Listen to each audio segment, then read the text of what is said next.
Okay, so we're going to install a shower faucet. I get a lot of questions about how to get a tub and shower faucet with a handheld. A lot of the apparatuses that hook to a regular shower head aren't ideal. They're usually kind of dangled down in front of you. They're all made of plastic and they kind of fall apart over time. So I'm going to show you a valve system that's really awesome that comes with everything: the rain shower head, handheld, and then we also have the tub port as well. So this is a great way to be able to get all these functions in your new bathroom, and then it has a lever that will be able to just divert everything to each portion of it. But gold is back, so we're going to be installing a gold flavored looking trim system as well. So this is made by Sumerain. So this is basically an Amazon faucet that you can purchase. If you go to my store, you can find all the information of the list of the items that I use, along with the tools that I used to install this.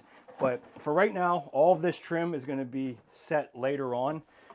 For right now, we're in the rough-in stage. Obviously, I don't have anything finished here, but this is the rough-in valve.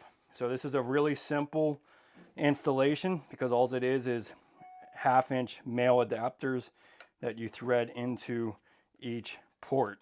So basically, it's dedicated for a mixing port for your handheld, mixing port for your shower head, and then this will be your tub spout coming down, hot and cold. So very, very simple.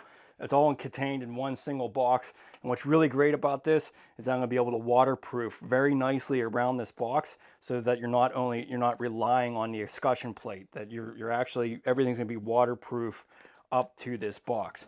So the first thing you have to do is establish the depth of your wall. So most of the time, most tile is between 1/4 inch and 3/8 of an inch thick.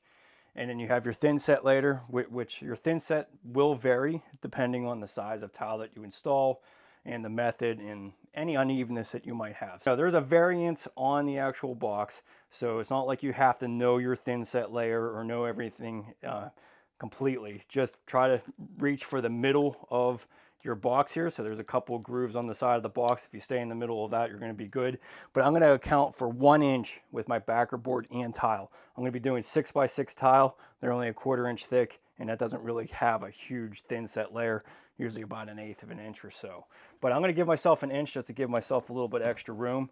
So the blocking that you want to install for this is, typically a 2x6 works out great. We're going to center this off my back wall, because I want to center it above my drain. And really, the height of this can be whatever you really want. There really isn't a right or wrong, but we are going to be putting a recessed niche probably somewhere within this vicinity. So I'm going to probably hold my valve down a little bit lower, especially if you're taking a tub. You want to be able to grab that without having to stand up. So we're going to make this approximately 16 to 18 inches. We'll make it a little bit higher. I don't have it nailed yet. So we'll go 17 inches. So like I said, it could be whatever you want. If you're doing a walk-in shower, you might want to make this around 48 inches. But this is going to work well here. Now, looking at the depth of this, you're trying to aim for the middle of this with your complete finished wall. So basically 1 inch of tile and backer board, putting that in the center. Basically, you're going to be 2 inches back from the face of your rough-in framing. So if you had a 2x4 wall, you could just stick that piece of wood blocking right up against the back of the wall, and you'll be at the right depth. I have a 2x6 wall, so I have to make sure that I'm back far enough. So let's just make sure this is 2 inches on either side here.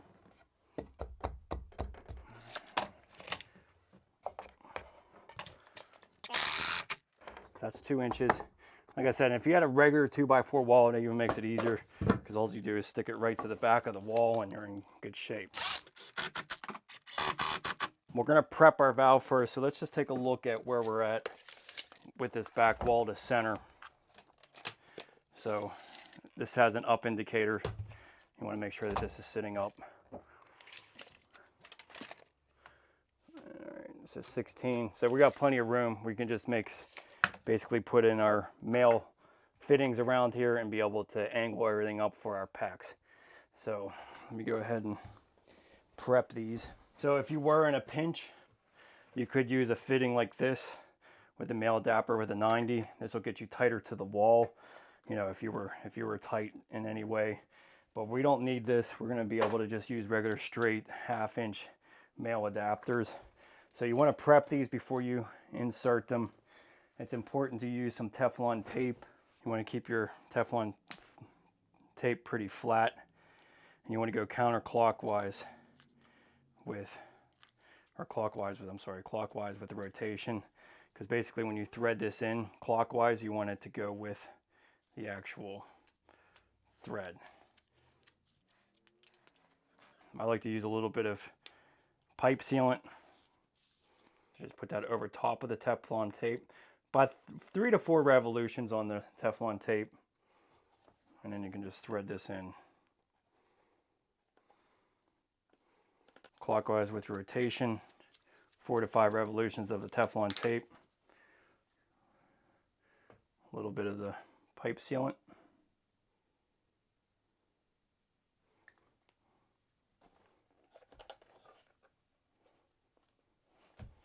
So what's nice about this is that you don't have to solder anything. This is all going to be done with PEX. So unless you're adapting from your existing copper, which we ran all brand new PEX up to this bathroom, so everything is PEX. So there's really no soldering needed for any of this, which just kind of, you know, makes it easier and definitely faster, no question about it. But yeah, if you don't put this pipe sealant, especially on these type of valves, you can have some problems. So the sealant is actually a pretty important part of this. You see a lot of the comments in the reviews of this of where they couldn't get the fittings to not leak. So, you know, the Teflon tape and this sealant is important. So this is a one rare instance where I can use this for my tub spout as well, because of the diverter being within here. You know, it's not one of those pull up type of tub spouts. This is basically going to be all used from the diverter, so there's no worries about, you know, any type of backflow.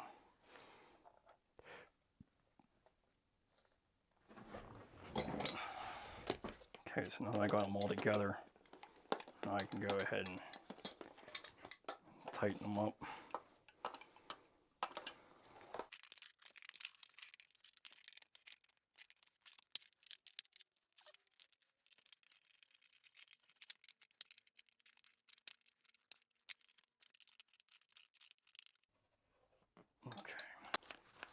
Okay, so just go ahead and wipe off any of this excess pipe sealant. It can get kind of messy with that stuff, so I'm just going to clean that off. Okay, so then this is going here. So we just want to basically put some 90s on this for, you know, the connection to our water supply, and then the connection to our handheld. So the type of PEX I like to use is the PEX B. I like using these crimp rings. So these little crimp rings have these little sleeves on them. What's great about these is that when you slide these on, if you were to pull this cap off, it's basically holding this at the right location for crimping. Otherwise, you're constantly trying to keep this at the right place when you're crimping, and you really just want to have a 1/16 inch reveal around that. So that's what these Pro Crimps do. Really easy to use. Just speeds up the process. These little tubing cutters help you get some nice square cuts too. Basically, you got to crimp on either one, and then make sure you're on the cold supply for the cold. And I like to use my rigid crimpers. So try to stay square with the fitting. That's all it is, it's just a pinch. And then just to double check things, there's a no-go-go gauge. So if the go side fits over there, then you crimped it properly. So it's always good to check that. And then let's just make sure I should have probably checked that before. I did this, but we want to be 16, so yeah, I have enough room there. I'm good to go. All right, so a port for our handheld.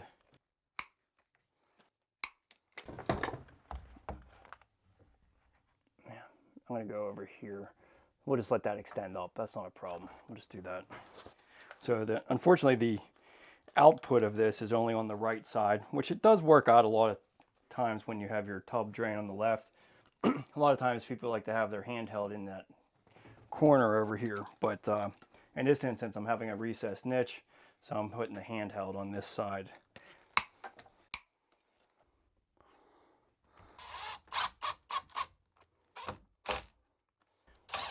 This 2x6 is just a little too short for this.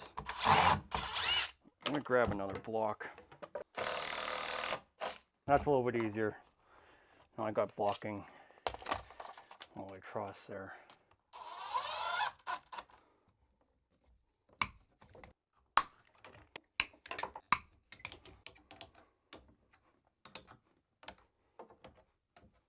Okay, basically a drop ear elbow, half-inch male fitting or female fitting. So we'll get that on here. Okay, so now for blocking for this, I usually go about 84 inches. All right, well, off the bottom of the tub, we'll go 82. You know, because it's a rain shower head, and you know, people are getting taller these days. So we'll get a block up here. And this one for the blocking for, this is a standard shower arm. So, you know, if you're even in the wall, if you like, a lot of times I'll just bring these for the shower port, even with my rough-in framing. So having this port at the end of my port, even with it, and then that'll bring this in about an inch into the wall. So you have all the variance in the world here, because even if I was like 3 inches in, I could still grab that port.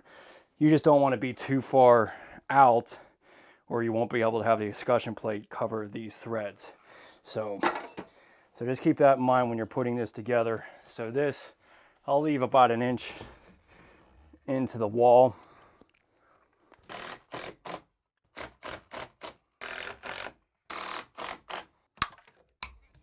Okay, so you can see this is about even with the edge of my studs. And again, if you were a little bit further in, not a big deal on this particular shower head, but some of them do require you to be pretty accurate with the distance, but this one is not that case. So pay attention to the model that you have. You might have the same scenario, but what I'm going to be doing on the handheld is probably what you might have to do with the shower port.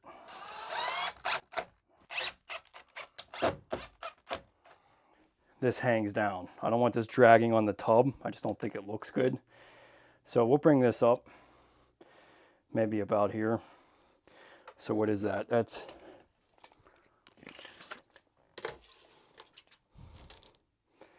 32 inches off the tub deck for our port. For simplicity reasons, I'm just going to be sitting it on this side of my port. So then my handheld will hold here. Oh, I'm sorry, it's all one. Usually I'm used to having a separate handle for this.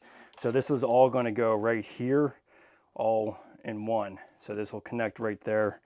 So just as long as it's not like hanging or crowding my area too much. I also want this to be inside the tub as well. So this is going to work. So this all connects together. This is actually a little bit unusual. I don't really usually see the same connector holding it. Usually you have a separate arm for this, but in this instance it's all one. So as long as I can, I think that'll look great just fine, just right there. So 32 inches off the floor. Now this is where you have to pay attention to the specific model you have. And this one here, you're only going to get this guy. Best thing to do is just to dry fit your drop ear elbow and just, you know, make it fairly snug. You don't want to tighten until where you can't get it off. My recommendation is to get keep this back of my drop ear elbow 3/4 of an inch behind my rough-in framing, because then once I'm done with my tile, I'll be able to be even with that tile. Now, if it's too far back, you'll be able to, you could cut the tile to allow this entire port to go further into the wall. And then they also make extensions that you can bring onto this. But this is the only part of this whole system that is really cumbersome because it has to be pretty accurate.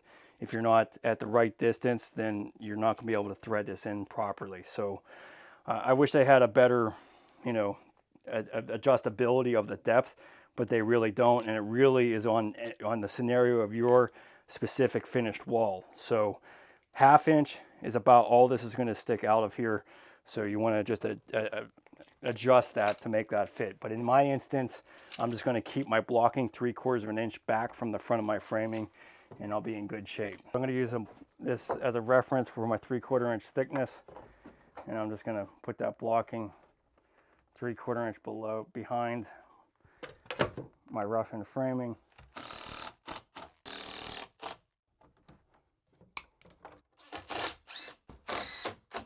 And we're going to keep this about 3 inches off the floor, or off the tub deck, I should say.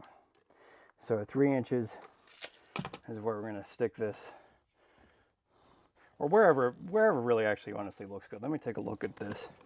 Maybe it'll go a little bit higher just because of the way this nozzle comes down. 4.5. What do you think? Yeah. All right, so 5.5 inches. There's quite a variance there.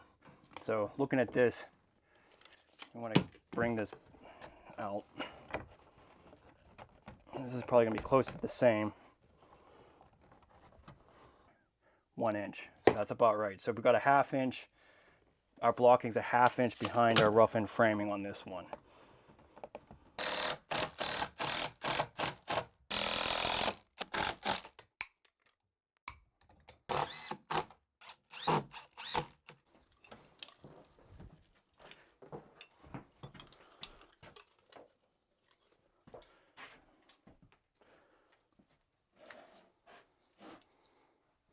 Okay, so to get water in here during the process, we're just going to put like a hose bib on here so that we can test everything.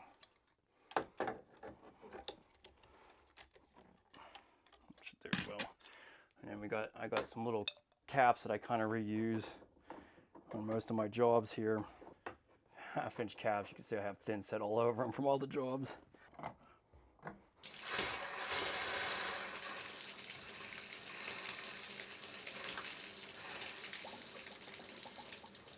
Okay, so we're going to go ahead and put our trim on. This is actually a pretty simple process. And I have to say, I really love this little protector thing for my valves. It's definitely nice to have something like that. I don't know why they all don't do that. Definitely, especially when you're thin setting and doing all this stuff, it's nice to protect that. So first thing you want to do, shut off the water. Not necessarily to the valve, but to the actual port. And we're going to go ahead and take all our ports off. I like to have these all set, flush everything out before we put the valve trim on. Okay. There we go. So let's just go ahead and check to see how this is going to fit. That looks not too bad. So I just want to make sure that we're going to have enough room here. All right. So this port, same thing. Let's just go test it, see where we're at. So you can see on this how I have all that tile work kind of pretty exposed around here. So that actually kind of helps this, because then this will thread even further into the wall, and then that escutcheon plate is going to cover it. So it's kind of nice that this has an escutcheon plate on it that is adjustable. So you almost have a good inch room here that you can go further into the wall. So this is actually a pretty nice adapter, because a lot of them aren't flexible. Some of them just have, they cover right to the edge, and you have to make sure that this is correct. But this is nice. You got almost a good inch of fudge room here. We'll just do the same thing, address it with some Teflon tape, clockwise, 4 to 5 revolutions. Put pipe sealant on it.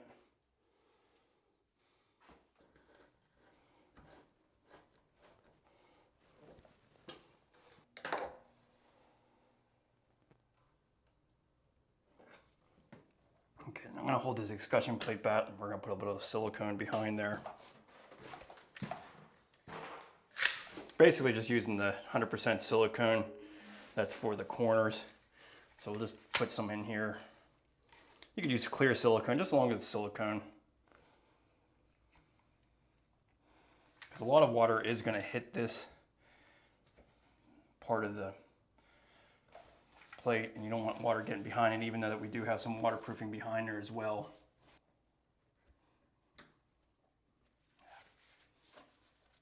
Shower arm. Let's go ahead and test this. Okay, that's good. 4 to 5 revolutions. Clockwise. Teflon tape. Pipe sealant.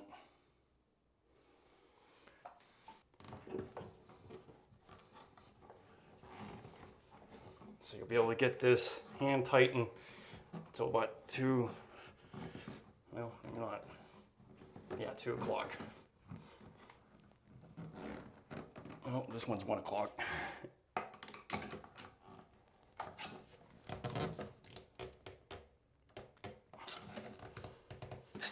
Okay, there you go.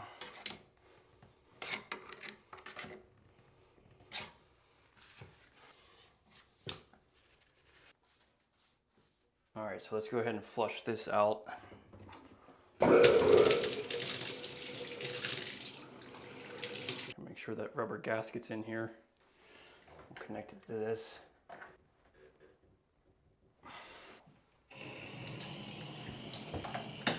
don't know which way this is going to go.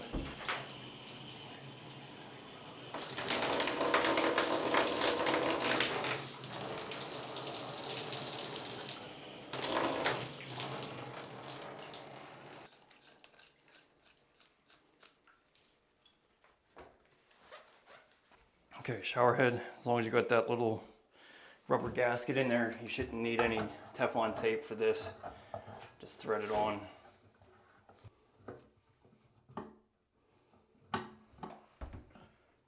Doesn't even really.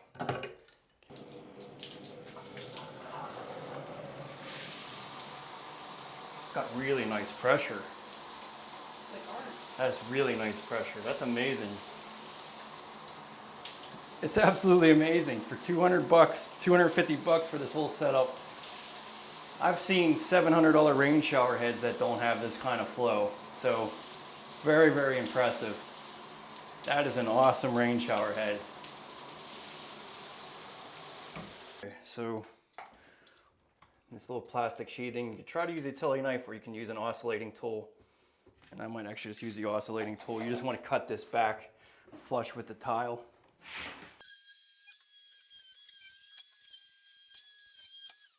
We'll put a little bit of silicone around the edge of this box too, even though that we're pretty waterproof for sure, but it's not going to hurt just to put a little bit between these little gaps here, just to ensure. But that's what's really nice about this little box. Everything's waterproof right up to it, so even if water gets behind that excussion plate, it's really not going to harm anything and it doesn't really matter. So that's really nice. Because I always hated seeing people siliconing their escutcheon plates to the actual tile. It usually looks really bad. So this is a nice, you don't even have to worry about it. So this is all metal too, which is nice. Definitely has a nice feel to it. All right, we're just, basically this just kind of suctions on there. There's really nothing that, other than there's gaskets on there to hold it on there, so that's what I mean. Even if there is a little bit of a movement on there, it's not, it's, you know, it's waterproof behind it, so it's not a big deal. All right, then we just got a simple handle with some set screws.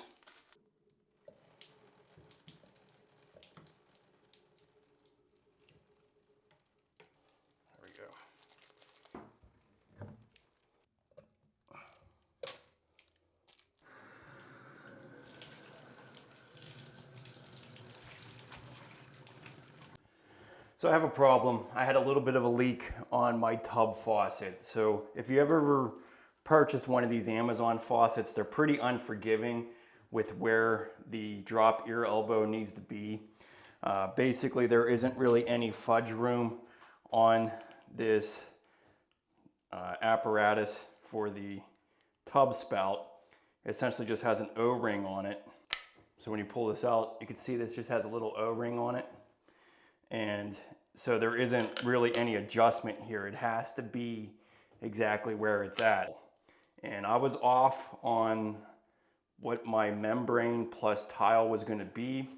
So right now I'm about 3/4 of an inch sunken into it. And the problem is when I go to thread this in, I'm only getting 1, 2, and then really like 2.5 turns.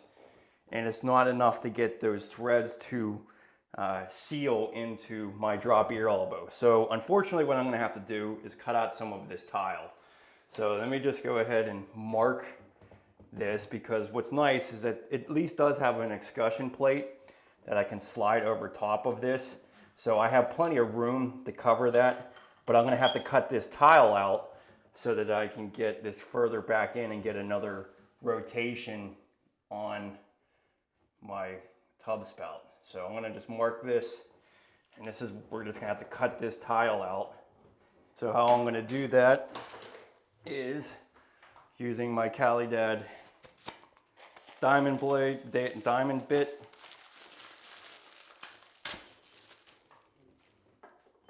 So that pretty much fits this full area here. So you can see it's 1 3/8, 1 3/8. So I'm gonna have to be delicate with this because I do not want to penetrate my waterproofing. I just simply want to cut the hole.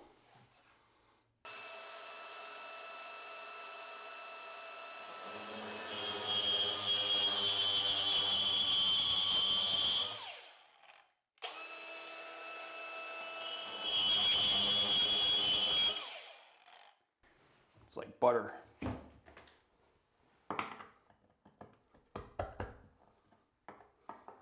Almost. Probably go a little bit more.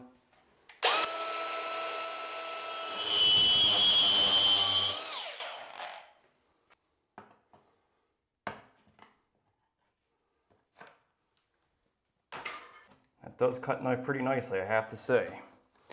I'm gonna get some Teflon tape on here.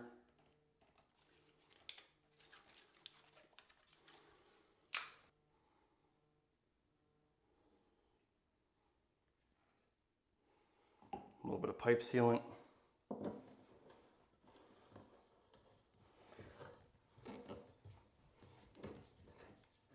Yep. Guess I'm gonna have to take this off of here. Okay, now I got it nice and tight. Now I can go ahead.